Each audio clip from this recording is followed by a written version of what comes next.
Welcome back to our PySpark tutorial series. In this video, we are diving into the concepts of SparkContext, SparkSession, and their differences. Let's get started. Before we delve into the differences, let's understand the individual purposes of SparkContext and SparkSession.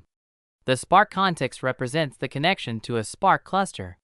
It acts as the coordinator, responsible for task execution across the cluster. It was the primary entry point for Spark functionality in earlier versions, such as Spark 1.x. On the other hand, the SparkSession was introduced in Spark 2.0 as a unified entry point for interacting with Spark. It combines the functionalities of SparkContext, SQL context, Hive context, and streaming context.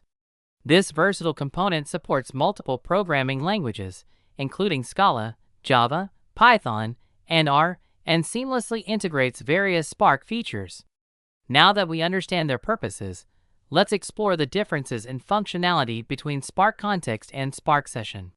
The SparkContext provides core functionality for low-level programming and cluster interaction. With SparkContext, you can create RDDs, resilient distributed datasets, perform transformations, and define actions on the data.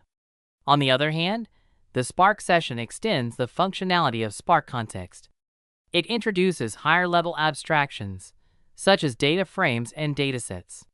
These abstractions enable structured querying using SQL or the Data Frame API, data source APIs, machine learning algorithms, and streaming capabilities. The usage patterns also differ between SparkContext and SparkSession. In earlier versions of Spark, you would explicitly create a SparkContext object to interact with the Spark cluster. This context allowed you to create RDDs, apply transformations, and manage cluster resources. However, starting from Spark 2.0, it is recommended to create a SparkSession object instead. This unified entry point internally manages the Spark context and simplifies interaction with Spark. The SparkSession offers a higher-level API for structured data processing using data frames and datasets. Lastly, let's touch upon backward compatibility.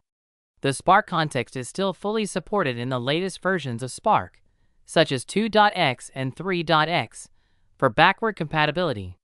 You may need to use it in specific scenarios or when working with libraries or APIs that rely on it. However, the SparkSession is the recommended entry point for Spark applications since Spark 2.0. It provides a higher-level API and combines the functionalities of several contexts, making it more convenient to use and offering better integration with the latest Spark features.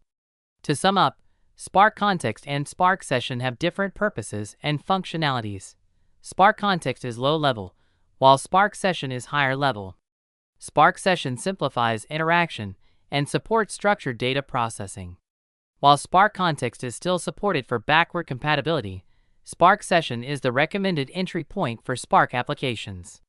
I hope this video clarified the distinctions and helped you understand their respective roles. If you found this video helpful, don't forget to give it a thumbs up and subscribe to our channel for more exciting Spark tutorials. Feel free to leave any questions or suggestions in the comments below. Thank you for watching, and see you in the next video.